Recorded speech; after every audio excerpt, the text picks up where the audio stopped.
wabarakatuh. Perkenalkan, saya Hendra Sucipto, CGP Angkatan 11 dari SDN Lenteng Agung 09 Jakarta Selatan. Kali ini saya tidak sendiri, saya ditemani oleh Bapak Firman Saiful. Beliau adalah guru pendidikan agama Islam di SDN Lenteng Agung 09. Assalamualaikum Pak Firman. Bagaimana kabarnya hari ini? Hari ini kita mengadakan percakapan praobservasi. Sebelum saya melakukan supervisi kelas. Adapun tujuan dilakukan supervisi ini untuk mengetahui dan mengevaluasi jalannya proses pembelajaran yang Bapak lakukan. Dan kenapa kita melakukan percakapan praobservasi? Yaitu sebagai persiapan awal sebelum Bapak melakukan pembelajaran di kelas, agar lebih siap dan percaya diri memberikan pembelajaran yang terbaik bagi murid. Lalu ada beberapa pertanyaan yang ingin saya sampaikan ke Bapak. Kira-kira tujuan pembelajaran apa yang ingin Bapak capai di kelas nanti? Terima kasih Bapak Hendra. Berdasarkan modul ajar yang saya tulis, ada beberapa tujuan atau capaian yang saya sampaikan dan saya berikan kepada siswa kelas 4. Yang pertama adalah murid mampu menjelaskan konsep akil balik, yaitu secara fikih ataupun secara biologis. Yang kedua adalah siswa mampu menjalankan kewajibannya ketika siswa atau murid sudah mencapai akhir balik. Yang ketiga adalah siswa dapat mengetahui larangan-larangan apa aja ketika sudah akhir balik atau sedang junub ataupun sedang ada sisa seperti itu. Jadi ada 3 tujuan yang dicapai oleh Pak Firman pada muridnya, yaitu pertama bagaimana anak memahami fikih, memahami akil balik secara fikih dan biologis. Kedua, anak bisa melaksanakan kewajiban ketika dia mengetahui bahwa dia sudah pribadi. Dan yang ketiga, siswa mampu juga untuk menjelaskan larangan-larangan apa saja yang akan dia tidak kerjakan ketika dia sedang aktif. Lalu Pak Firman, area pengembangan yang ingin Bapak capai apa saja? Adapun area pengembangan yang ingin saya capai itu adalah pengetahuan dan keterampilan. Bagaimana pengetahuan murid mampu mengetahui secara menyeluruh tentang bagaimana terjadinya akil balik tersebut, baik kembali lagi secara fikih maupun secara biologis. Terus juga yang selanjutnya adalah siswa terampil bisa melaksanakan sesuai dengan yang terjadi pada dirinya secara emosional ataupun bisa mengendalikan kondisi atau fisikis dari murid tersebut. Demikian. Jadi ada 2 area pengembangan Pak Firman area pengetahuan dan keterampilan, di mana pengetahuan murid dapat mengetahui secara menyeluruh tentang konsep akil balik baik secara fikih dan biologis. Kedua, secara keterampilan murid dapat melaksanakan kewajibannya dan dapat mengendalikan diri atas larangan-larangan ketika dia sedang menjadi akil. Lalu yang ketiga, bagaimana rancangan pembelajaran yang ingin diterapkan di kelas? Makasih Pak Indra. Untuk strategi pembelajaran yang akan saya lakukan adalah diferensiasi berdasarkan kesiapan belajar murid dan diintegrasikan dengan pembelajaran sosial emosional. Kemudian saya akan membagi kelompok berdasarkan gaya belajar mereka masing-masing dan kemampuan murid itu sendiri. Yang kedua adalah model pembelajaran. Saya akan menggunakan model pembelajaran berbasis masalah atau problem based learning. Yang ketiga adalah metode pembelajaran diskusi atau tanya jawab dan memberikan tugas kepada mereka. Yang selanjutnya hal-hal yang dianggap perlu akan kita lakukan. Sungguh luar biasa Pak Firman ya. Jadi Pak Firman ingin menerapkan materi pendidikan agama Islam di kelas itu tidak hanya strategi ya, ada model pembelajaran dan metode pembelajaran. Sungguh luar biasa di mana Pak Firman melakukan strategi pembelajaran dengan metode pembelajaran diferensiasi yang terintegrasi sosial emosional ya. Lalu model pembelajaran yaitu problem based learning (PBL). Lalu juga memakai metode tanya jawab, penugasan dan diskusi. Saya menjadi tertarik, ingin sekali berada di kelas ini untuk melihat Pak Firman bagaimana menerapkan strategi pembelajarannya, metode pembelajarannya dan model pembelajarannya. Kapan akan dilaksanakan?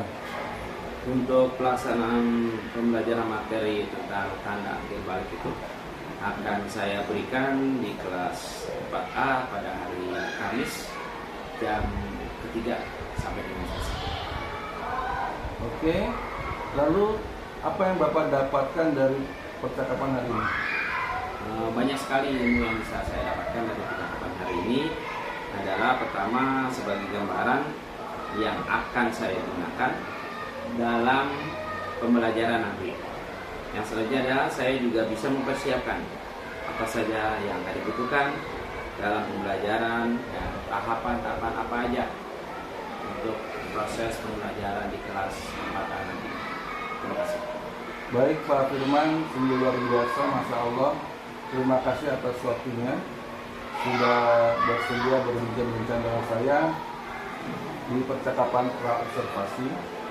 Sampai jumpa lagi nanti pada hari Kamis ya di kegiatan observasi di kelas 4A.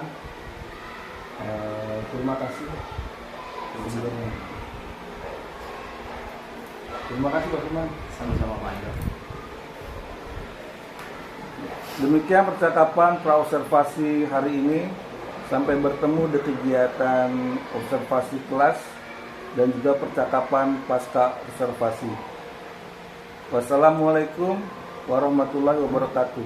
Bismillahirrahmanirrahim. Assalamualaikum warahmatullahi wabarakatuh. Tabuk 1, tabuk 2, tabuk 3, tabuk semangat.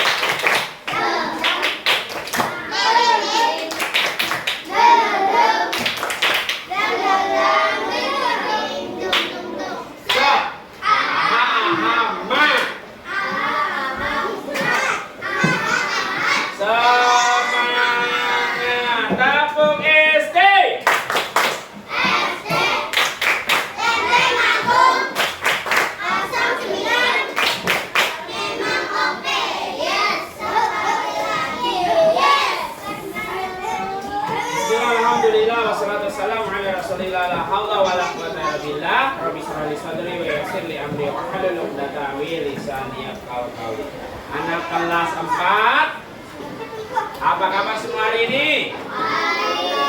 Sehat semuanya? Alhamdulillahirrahmanirrahim. Pada hari ini Allah masih banyak memberikan kenikmatan kepada kita. Nikmat sehat walafiat, nikmat panjang umur, nikmat kita bisa hadir di sekolah untuk sama-sama belajar dan belajar. Mudah-mudahan niat baik kita dihitung sebagai amal kebaikan oleh Allah Subhanahu wa Ta'ala. Apa yang kita lakukan mudah-mudahan bernilai pahala. Apa yang kita lakukan mudah-mudahan ada manfaat hari ini kita belajar. Amin ya. Nikmatan yang Allah berikan kepada kita semuanya. Nikmat iman, nikmat Islam, nikmat sehat walafiat. Salam dan salam sama-sama yuk kita sampaikan. Mudah-mudahan kepada baginda Rasulullah Sallallahu Alaihi Wasallam, mudah-mudahan sampai pada kita, pada keluarga kita, dan mudah-mudahan rumahnya yang tetap istiqomah jalan hingga akhir kiamat nanti. Amin ya rabbal. Ya anak-anak, kita awali belajar kita pada kesempatan hari ini. Kita insya Allah akan belajar tentang tanda-tanda balik. Dan kita kupas secara mendalam apa aja sih tanda-tanda akhir balik itu buat anak-anak kelas 4A. Ya, sama-sama kita awali dengan baca doa. Semoga doa kita baca memberikan kemudahan kita untuk belajar hari ini, dijadikan kita orang-orang yang sukses di dunia dan di akhirat. Ya, kita awali dengan baca surat Al-Fatihah, dilanjutkan dengan doa seperti biasa kita doa. Al-Fatihah. A'udzubillahi minasyaitonir rajim. Bismillahirrahmanirrahim. Alhamdulillahi rabbil alamin.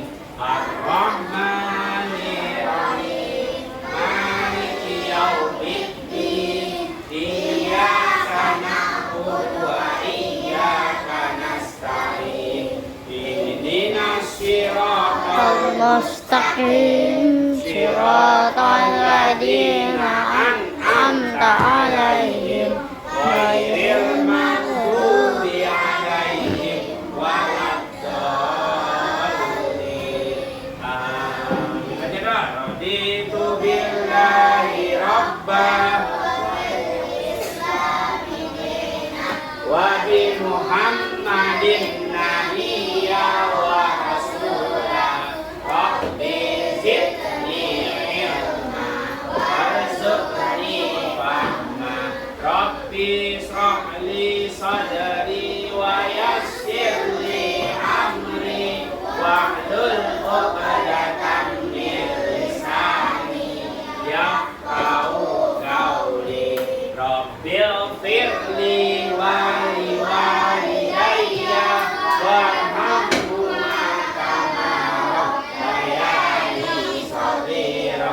Rabbana atina fid dunya hasanah wa fil akhirati hasanah wa qina adzabannar.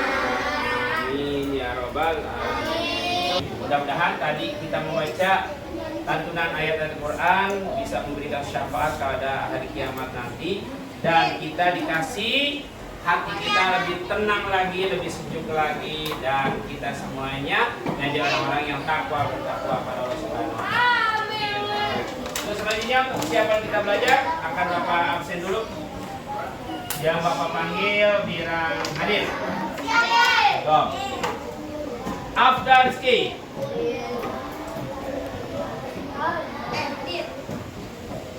Aisyah Warana. Yang akan masuk ada 2 orang teman kita yang masuk hari ini. Baik anak sekalian dirahmati Allah Subhanahu wa Ta'ala. Minggu lalu kita menjelaskan materi tentang apa minggu lalu? Materinya? Ya.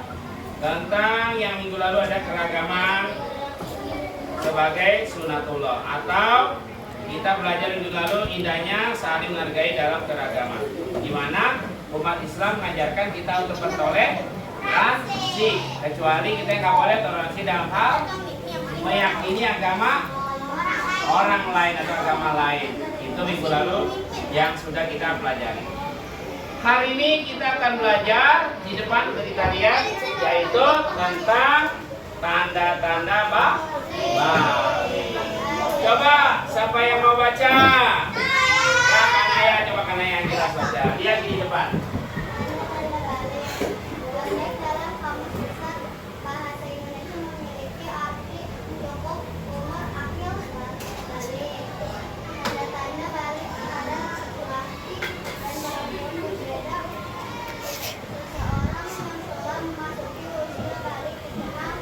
Kenapa?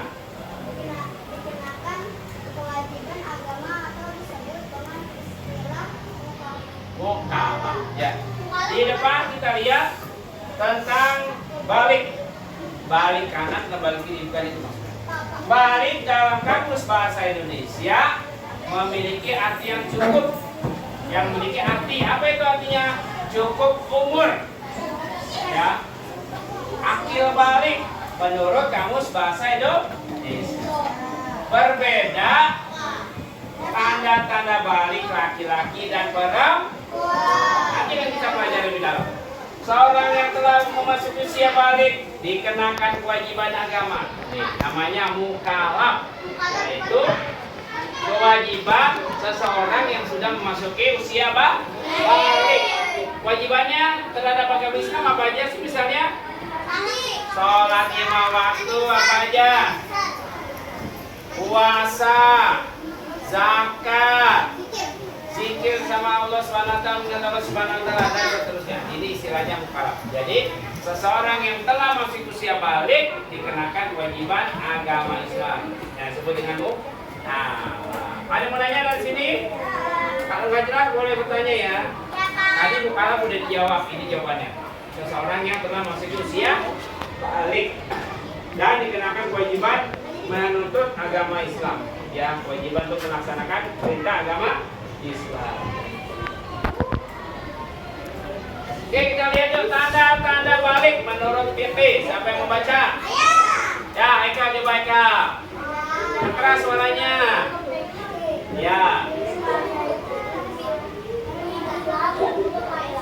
Nah. Nah. Iya. Tanda-tanda balik menurut ilmu fikih. Ya. Tilang untuk siapa? Untuk laki. Buat apa namanya? Baik ya, itu tentang tanda-tanda balik menurut ilmu fikih. Ada yang mau tanya dari sini? Apa? Ilmu fikih itu adalah ilmu yang mempelajari tentang tata cara belajar agama Islam. Ya. Tata cara, tuntunan, bagaimana kita mempelajari agama Islam, yaitu ibadah. Paham ya? Siapa namanya nanya tadi tuh? Hilang ya? Ya, kamu nanya tadi kan masalah fikih. Ya, itu tadi ilmu fikih yang ini. Tanda-tanda balik menurut ilmu biologi. Nah, ilmu biologi itu adalah ilmu sains, ya. Apa itu? Siapa yang mau baca? Nah, boleh baca.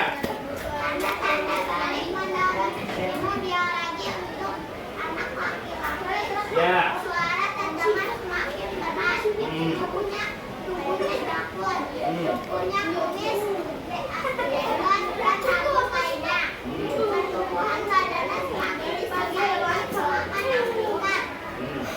Oke, ada dua tanda-tanda balik. Yang pertama itu tanda-tanda balik menurut ilmu biologi. Yang pertama buat laki-laki dulu ya. Laki-laki mana laki-laki? Nah, akhirnya perempuannya boleh lihat. Yang laki itu suaranya makin berat. Suara, ngomong aja deh. Oh, ngomong aja deh. Agak berat suaranya. Ya, jadi keberat. Hai. Terus apa lagi sih Pak? Tubuhnya jakun di mana? Ini namanya apa? Jidat apa kuping? Tubuhnya jakun nih, jakun sini. Ya, buat laki-laki di sini tubuhnya jakun. Ya. Terus apa lagi? Tubuhnya kumis. Nih, di sini.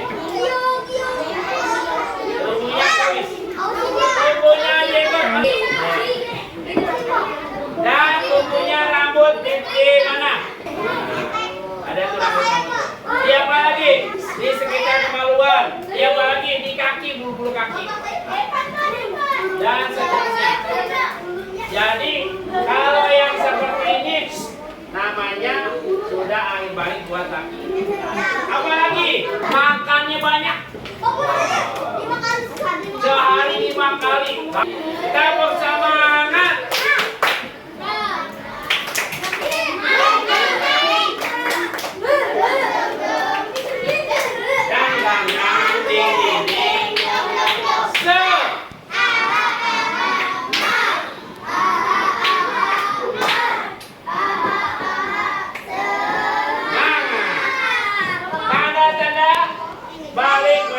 ilmu biologi. Yang untuk laki, paham buat laki-laki? Ada gak yang udah tumbuh jakun laki-laki? Ada gak yang udah tumbuh kumis? Baca siapa yang perempuan? Sakwita, baca Sakwita buat perempuan.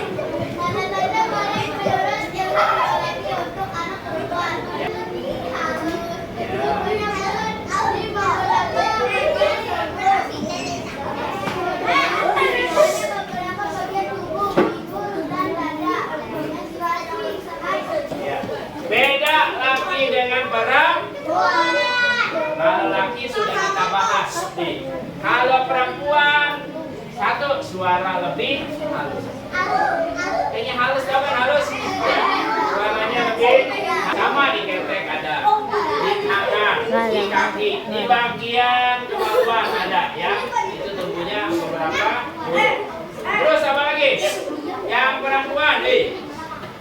Perubahan fisik pada bagian tubuh. Pinggul juga, pinggul mana pinggul? Nih, lebih besar pinggulnya biasa perempuan. Kecuali kalau memang pinggulnya agak ramping nih dia. Terus tumbuhnya buah dada ya. Jangan dianggap tabu. Jadi ini adalah proses bagaimana Allah emang sudah sunatullahnya seperti itu manusia. Jadi gak usah malu-malu dan lain sebagainya. Terus yang paling terakhir apa? Sakwita apa? Sakwi. Apa sakwi? Menstruasi atau halangan atau haid. Perempuan yang sudah halangan berarti dia sudah akhir Oke lanjut. Paham ya? Ini tanda-tanda balik bagi para ada yang mau nanya? Jelas semuanya? Kesimpulan pertama. Apa kesimpulannya? Akhir balik itu berarti orang yang udah akhir balik sudah dikenakan kewajiban untuk melaksanakan ibadah sama Allah Subhanahu wa taala. Seperti apa? Sholat 5 waktu, menuntut ilmu dan menutup aurat. Orang yang sedang akhir balik tidak boleh melaksanakan sholat, baca Al-Quran, salawat, berdiam diri. Di mana berdiam diri? Di masjid dan seterusnya. Karena dia sedang akhir balik atau belum mandi junub atau masih kondisinya tubuhnya belum bersih. Ya. Dari materi ini, apakah kamu senang pelajaran hari ini? Apakah ada yang mau bertanya? Apa? Silakan tanya. Kalau head orang boleh ke masjid gak? Boleh, tapi nggak boleh berdiam diri di masjid. Misalnya Sakwita di masjid minta tolong ambil ada sembako, boleh kan ngambil dong? Boleh ngambil. Setelah itu pulang, nggak boleh diam diri di masjid. Yang maksud diam diri di masjid apa? Berzikir, sholat di masjid, nggak boleh berdiam diri. Kalau cuma sekedar lewat doang depan masjid boleh. Dan seterusnya ya. Seperti itu. Ada lagi yang mau bertanya? Bagus, terima kasih. Ya apa? Ayo nanti dulu. Ya, ada lagi yang mau bertanya? Nggak ada? Ya, sebelum kita mengakhiri materi ini, silakan kalian lihat di halaman 73. Ya. Halaman 73 ini buat mengevaluasi kegiatan belajar kita hari ini, apakah sudah tercapai atau tidak. Baik. Ya. Kami ucapkan terima kasih atas segala perhatian pada anak-anak hari ini. Lepas ini kalian bisa mengerjakan di halaman 73. Sebelum kita mengerjakan halaman 73, kita akhiri dengan baca hamdalah. Alhamdulillah. Mudah-mudahan bermanfaat materi yang bisa Bapak sampaikan, dan mudah-mudahan semuanya perasaan senang, bisa dimengerti, bisa kita amalkan dalam kehidupan sehari-hari. Bisa insya Allah. Subhanaka Allahumma wa bihamdika asyhadu an la ilaha illa anta astaghfiruka wa atubu ilaik. Assalamualaikum warahmatullahi wabarakatuh.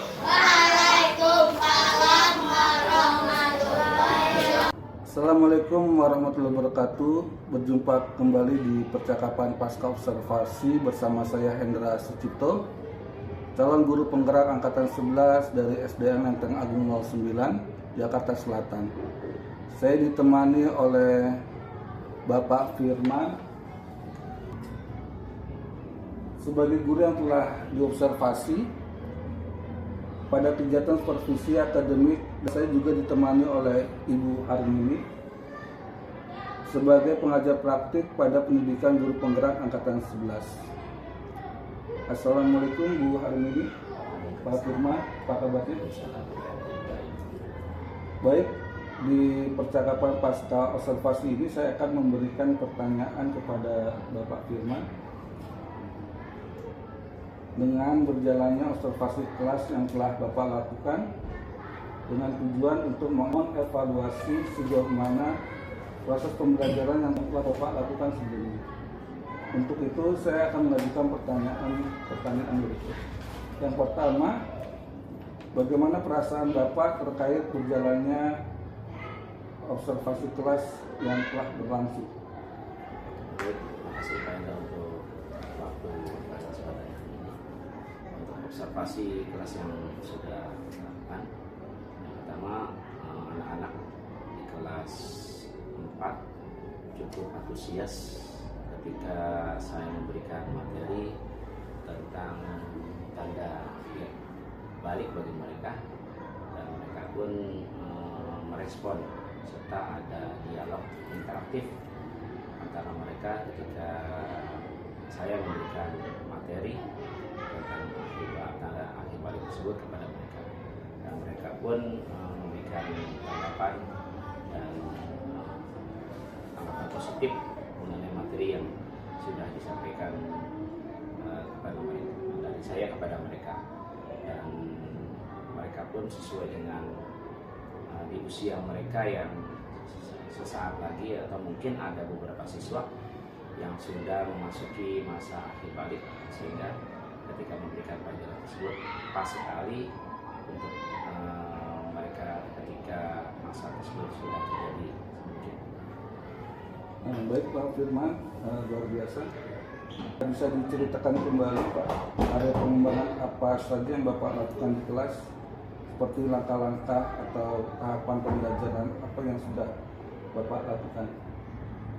Untuk tahapan yang sudah kami sampaikan, yang pertama adalah memberikan materi secara umum mengenai tanda akhir balik buat mereka atau di kelas 4, dan yang kedua memberikan stimulus kepada mereka. Dalam hal ini adalah mereka kita informasikan sejelas-jelasnya, kita sampaikan sejelas-jelasnya bagaimana sih ketika tanda akhir balik itu buat laki-laki atau pria, dan bagaimana tanda akhir balik itu buat wanita, dan juga kita berikan pointer-pointer penting bagaimana ketika mereka sudah akhir balik itu apa aja yang harus mereka lakukan, apa aja yang mereka tidak boleh lakukan, sehingga secara mendetail saya sampaikan tersebut, dan mereka pun ada umpan balik dari materi tersebut. Baik Pak Firman, menurut Bapak sejauh mana area pengembangan yang sudah Bapak sampaikan tadi, apakah sudah berhasil dilakukan di luar kelas? Untuk keberhasilan saat ini saya melihat dari materi yang disampaikan mereka antusias sekali, dan mereka banyak bertanya mengenai akhir balik tersebut, dan untuk tingkat keberhasilan pun secara otomatis mereka yang akan merasakan dari materi yang sudah kita sampaikan atau saya sampaikan kepada mereka. Secara 75% untuk materi yang saya sampaikan, mereka insya Allah bisa menerimanya dengan baik. Alhamdulillah ya, ada respon positif dari murid kelasnya. Iya, sudah terima kasih. Lalu kendala apa yang Bapak hadapi di dalam melakukan proses pembelajaran di kelas? Kendala-kendala tersebut yang kita hadapi adalah kata-kata atau maksudnya ada hal-hal yang mereka masih ambigu, dalam artian misalnya tentang haid itu apa sih Pak gitu kan, apakah haid itu berlaku buat laki-laki atau tidak pada laki-laki. Nah, itu perlu kita jelaskan kembali kepada mereka. Terus yang kedua adalah apa sih Pak ini bahasa gitu kan, mereka masih bertanya hal tersebut, sehingga saya perlu menjelaskan lebih tajam lagi ke mereka, mempertebal informasi yang sudah saya sampaikan sehingga mereka bisa mengerti dan bisa melaksanakan atau bisa kita edukasi hal-hal tersebut sehingga mereka tidak ambigu lagi, tidak bertanya lagi, dan dalam kehidupan kesehariannya pun mereka nanti akan mengalami hal tersebut. Ya, artinya di sini tidak hanya materi ya, artinya mereka terampil dalam bagaimana ketika mereka sudah balik apa yang dia harus lakukan, apa yang tidak lakukan. Ya, betul sekali Pak. Selanjutnya, mengapa hal yang ambigu itu bisa terjadi pada siswa? Itu mungkin kata-kata baru buat mereka ya, yang selama ini mungkin mereka belum pernah menerima atau mendengar hal tersebut, sehingga ketika ada kata-kata yang haid itu apa, terus begitu mandi basah itu apa, terus begitu mandi wajib itu apa gitu, apa aja yang boleh, yang nggak boleh ketika mereka sudah ahli balik, dan kewajiban apa yang harus mereka lakukan. Ya, di situ kita perlu menjelaskan kembali, memberikan arahan kembali, memotivasi kembali mereka agar ketika mereka sudah mencapai ahli balik, ada loh kewajiban mereka yang harus dilakukan. Kalau di angkatan Pak Firman misalkan untuk pembelajaran kemarin kan kira-kira dari 100% itu berapa pemahaman mereka tentang materi itu? Kalau untuk sebelum kemarin itu, setelahnya pas Pak Firman ngajar itu, kalau diangkakan dari 0% sampai 100% berapa? Kalau kita rata-rata dari mereka yang kita berikan materi tersebut itu sekitaran 85% insya Allah tersampaikan kepada mereka. Itu pemahaman atau 5%? Iya, pengurus. Kira-kira ada target nggak untuk mencapai 100% sehingga semua anak itu bisa memahami? Kalau untuk targetan 100% ya mereka diperlukan pemahaman yang lebih ya. Pertama itu, yang kedua juga mereka lebih banyak diskusi. Melakukan banyak diskusi. Terus juga melakukan problem solving gitu ketika mereka terjadi hal tersebut, apakah perlu diterangkan kembali, disampaikan kembali ya, dan sehingga dengan tersebut ketika kita sampaikan kembali, kita terangkan kembali, kita informasikan kembali, insya Allah akan mencapai 100% melalui diskusi, mulai pemahaman yang lebih mendalam. Jadi Pak Firman sudah menemukan ya cara memecahkan masalah anak dalam pemahaman ya, yaitu dengan problem solving dan diskusi. Iya. Kira-kira kapan yang akan dilaksanakan pembelajaran lagi untuk menggunakan metode itu tadi, diskusi dan problem solving? Paling tidak kita melakukan satu pertemuan mereka, kita berikan studi kasus. Setelah itu kita uraikan kembali materinya, setelah itu berikan pemahaman kepada mereka. Hal tersebut insya Allah akan tercapai 100% dan materi tersebut. Jadi tindak lanjut dari Pak Firman nanti satu pertemuan lagi, Pak Firman akan memperbaiki pembelajaran itu dengan metode problem solving dan diskusi. Terima kasih Pak Firman. Kira-kira Bu Armini selaku pengajar praktik mungkin ada tambahan dari kegiatan kami tadi. Bapak perkenalkan saya dulu perkenalkan saya pengajar praktik Pak Hendra, dan alhamdulillah dari observasi Pak Hendra sudah lakukan ya Pak di kelas. Dan sekarang saya ingin dari hasil percakapan tersebut saya ingin memberikan sedikit penguatan karena berkenaan dengan pembelajaran diferensiasi juga ya. Apa-apa, jadi walaupun tidak harus guru kelas Pak, bisa dengan guru bidang studi yang lain, dengan materi yang lain itu. Dan pembelajaran diferensiasi ini adalah memang sesuai di kelas itu secara berkelompok. Tadi Bapak sudah lakukan ya Pak ya, secara berkelompok untuk diferensiasinya tadi, Bapak berkenan dengan diferensiasi produk kah atau konten seperti itu. Tinggal Bapak diberi penjelasan seperti itu saja. Jadi di sini Pak Hendra sudah memberikan masukan untuk rekan sejawat Bapak ya, untuk gambaran bagaimana diferensiasi ini memunculkan produk atau konten seperti itu, dan juga secara berkelompok bagaimana anak-anak di sini walaupun berkelompok tapi dia mendapatkan pembelajaran dengan menyenangkan dan juga sesuai dengan kebutuhan mereka seperti itu. Dan untuk modul ajarnya sendiri juga sudah mengacu ke diferensiasi.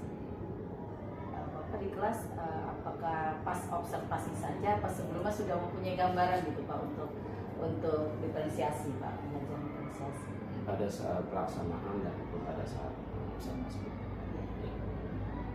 Ya nanti hanya tadi penjelasan saja, penjelasan bahwa saya diferensiasinya misalnya produk.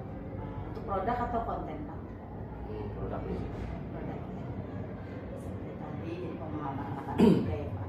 Dan memang luar biasa Pak Hendra ini CGP di angkatan 11, insya Allah lulus di bulan Desember tanggal 7. Dan mudah-mudahan apa yang didapat di guru penggerak beliau bisa implementasikan dengan teman-teman tentunya di sekolah ya, terutama adalah di kelas dulu. Kelas Pak Hendra bagaimana perubahan dalam artian kita kan sampai modul 3 ya Pak, itu modul berjalan selama 6 bulan dari modul 1 sampai modul 3 ini bagaimana perkembangan Pak Hendra sendiri seperti apa di kelas juga dengan teman-teman sejawatnya, dan luar biasa untuk kerja kerasnya. Mudah-mudahan nanti bisa berkelanjutan dengan rekan sejawat yang lain ya, dalam pemberian materinya bisa dengan kegiatan komel Pak. Komunitas belajar Bapak berikan pertama adalah modul ajar diferensiasi itu seperti apa, berbagi dengan teman-teman yang lain. Untuk komelnya sudah berjalan kan Pak? Sudah berjalan. Kalau sudah berjalan berarti nanti tinggal berbagi materi yang dari modul 1 sampai 3 tersebut bisa berbagi dengan teman-teman yang belum mengikuti guru penggerak, karena ilmu-ilmunya kita luar biasa ya Pak. Tidak berpikiran untuk jadi kepala sekolah atau pengawas, itu adalah suatu bonus ya. Tapi kalau seandainya kita diberi kesempatan untuk menjadi seorang pemimpin, itu pun juga tidak boleh menolak. Karena apa? Ilmu yang sudah kita dapat itu harus memang diimplementasikan dan harus memang berdampak kepada diri sendiri, kepada orang lain juga. Jadi pendidikan apapun, kalau kita mengikuti pendidikan pelatihan itu kalau tidak berdampak kepada diri kita pribadi, kepada orang lain, berarti omong kosong ya. Dianggapnya untuk apa capek-capek jadi guru penggerak seperti itu, untuk apa mengikuti diklat gitu kan, kalau tidak berdampak minimal ke diri sendiri dulu ya. Insya Allah Pak Hendra di sekolah sudah luar biasa ya Pak aktivitasnya untuk menerapkan disiplin positifnya juga. Saya melihat semangat Pak Hendra dalam mengerjakan tugas, walaupun pastinya di sekolah lebih sibuk banyak kegiatan ya, tapi di sela-sela kegiatan masih bisa mengerjakan tugas-tugas baik yang di LMS-nya daring maupun dengan blok karya dan pendampingan seperti ini. Dan ini buat saya luar biasa, seorang guru penggerak bisa memanage waktu. Terima kasih untuk Bapak yang sudah berkenan waktunya dalam pembelajaran di kelas, diobservasi oleh Pak Hendra. Semangat terus ya Pak, sukses selalu Pak. Terima kasih Bu Harmini atas tanggapannya yang positif dan konstruktif.